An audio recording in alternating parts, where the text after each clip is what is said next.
হুজুর ডাক দিয়া বলে, মা আজকে আমার চক্ষু খুলে গেল। কি চক্ষু হুজুর?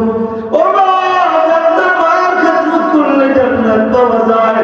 আজকে নতুন আরেকটা নাম যোগ হয়ে গেল। শ্বশুর শাশুড়ির খেদমত করলে বৌমার কপালে আল্লাহ পাক জান্নাত জুটায়া দেয়। ও মা, তোমার দোয়া আল্লাহ ফিরায় নাই। তুমি একজন শাশুড়ি বৌমার জন্য দোয়া করেছো, আল্লাহ ফিরায় নাই। তুই কেমনে বুঝলেন? গত রাতের ঘটনা খুইলা বলে, তোমার বৌমার কবর ভেঙে গেল।